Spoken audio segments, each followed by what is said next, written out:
morning, everyone. I was recently at a meeting, a committee meeting of the United Nations Office on Drugs and Crime, and one of the delegates from Asia said, "We don't want your Western or American culture to infiltrate our children." And I thought that was very timely. So, the title of my talk is, "If Only I Knew, Drug Prevention, Why Focus on Parents?" Part of this title comes from speaking at Laura Stack's meeting, Johnny's Ambassadors, last July in Colorado, in which a number of parents mocked me and said to me, "If only I knew. If only I had known ahead of time."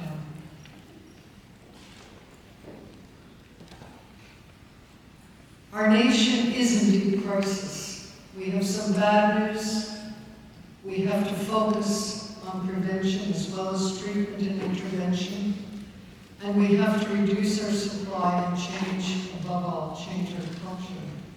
The bad news is that the U.S. leads the world in drug use and addiction, in drug overdose deaths, in youth at risk. In terms of 12th graders, 13% are smoking marijuana daily now.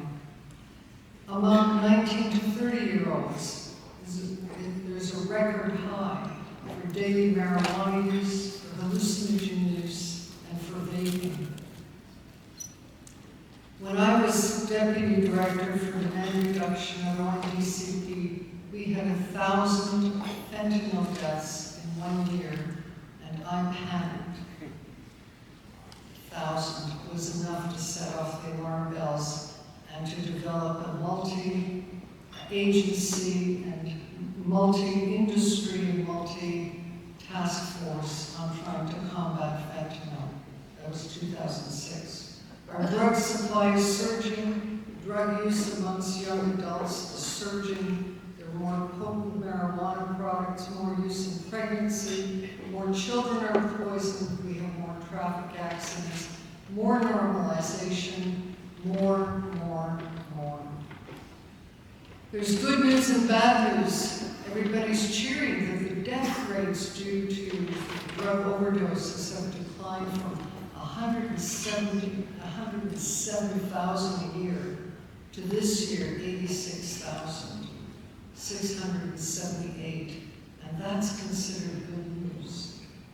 It's only considered good news because we've become immune to this travesty, this outrage.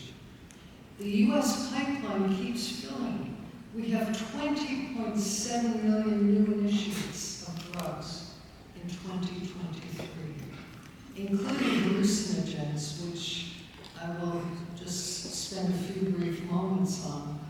But all of these, the pipeline keeps filling with regard to the numbers that are using drugs frequently and the number that have disordered use or substance use disorders.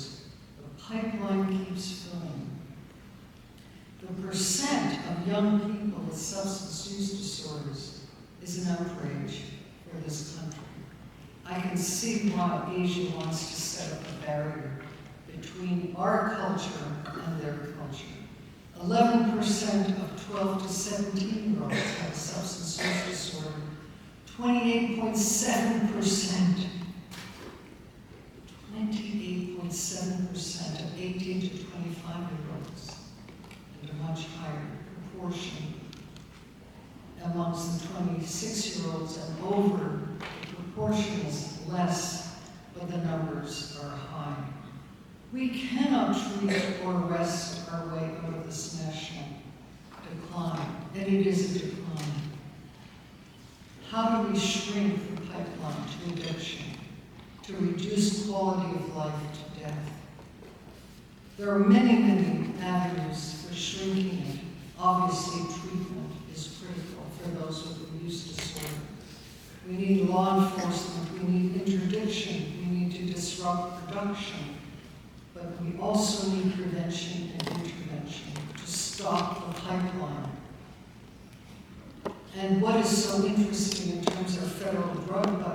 is that the vast majority of funds are allocated to treatment and law enforcement, and a tiny fraction goes to prevention. So the question is, how do we prevent? There are many, many different forms of prevention. There are primary, secondary, tertiary. We can go through all these categories that are academically dry. But let's talk about one. Let's talk about parents as an untapped resource. And why parents? What is their impact? And what are their knowledge gaps? Why target parents? The risk of a child's drug use is lower if parents don't use drugs themselves. It's only a risk. It doesn't mean it's protective, but it reduces it. If they clearly disapprove of drugs, if they set boundaries on social media and curfews, if they monitor a child's homework, activities, and friends, and if they establish trust and supportive environment for a dialogue. There's also collateral damage if a parent uses drugs. Once upon a time, I was picked up from an airport by a woman on the way to a meeting that I was going to address, and I won't even mention the state or the year. But the woman poured her heart out to me. She had been addicted to cocaine, and she was so addicted that when her 2-year-old daughter was crying to have a drink, she was thirsty, she asked her son, who was 9 years old, to give her child a drink. And they were both playing outside. She told him to go outside so she can enjoy being high. And the 9-year-old looked around for some liquid and filled up her little baby bottle with barbecue fluid. And the child remained in an induced coma with a burned out esophagus and intestines for 1 month, until the child finally died, mercifully. And the mother told me at that time she was so happy the child died, not because it removed the child's intense suffering, but because she could now use cocaine without worrying about it. That is collateral damage of parents. If mothers or fathers use marijuana, their offspring, 12 to 30 living in the same household, are much more likely to use. And that's true for both either parent. What is so interesting is that if mothers or fathers are strongly against the use of drugs, their children are less likely to use. If parents think it's a rite of passage, or they don't say any strong words against it, their children are more likely to use. That isn't to say that use will be zero, because children will find peers and other forms of pressure. But why should we target parents? Because there are vast knowledge gaps among parents. If only I knew the risks of using drugs, or the risks for using drugs. If only I knew what my child's world is in terms of what shapes my teen's drug attitudes. Where do adolescents get their drug information from? What are their frequently asked questions? What misinformation? If only I knew that potent marijuana can trigger psychosis. If only I knew that my teen's pain meds could addict him. If only I knew that marijuana isn't a rite of passage. If only I knew that a friend's pill can kill. If only I knew that teen vaping can be addictive.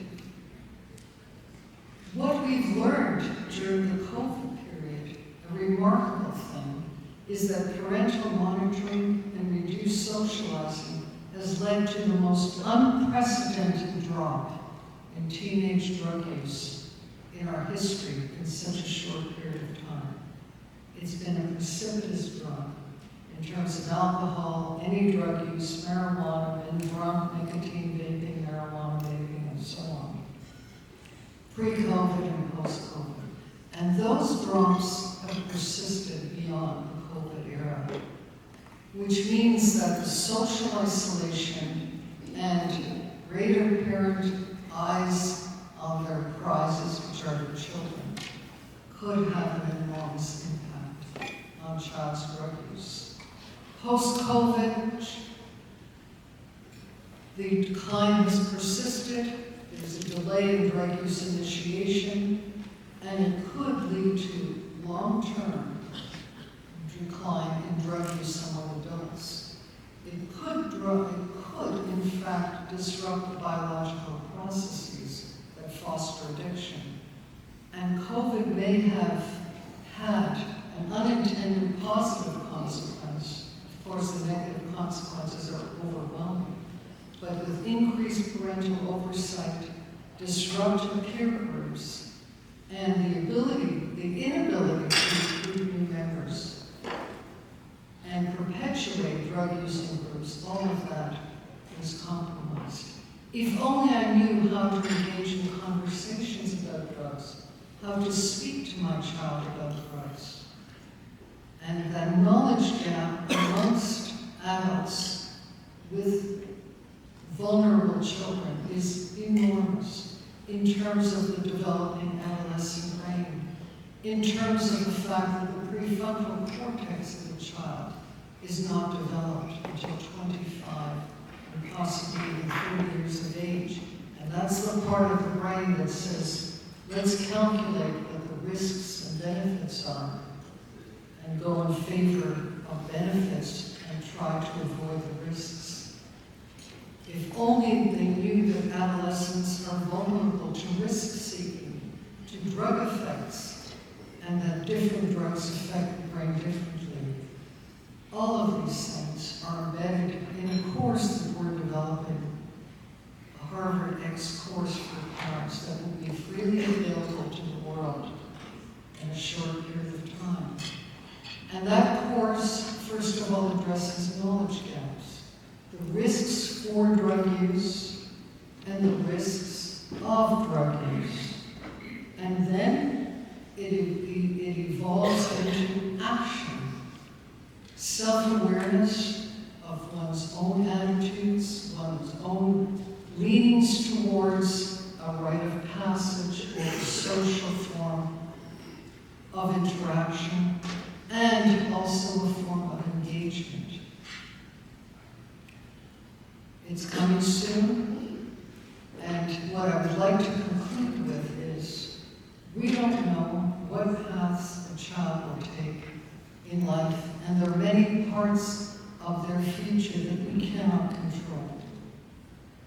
No matter how conscientious a parent is, Doris Scott was an enormously conscientious parent, and her son was smitten at the prime of his life. We do not know what path they will take, but we can learn at least enough to say that we know, we are aware. We are not raising a child with a void of misinformation or lack of information. And perhaps we can influence the course of this child on their pathway through life in a positive way, so that their future will be far less troubled than in the past. And I just will close with my usual, that the brain is the repository of our humanity.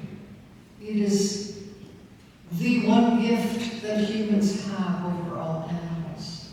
The gift of being able to love, to create laws, to create antibiotics, to send rockets to Pluto 3 billion miles away and miss the bullseye by 1 mile, to create AI, to create computers, antibiotics, poetry, music.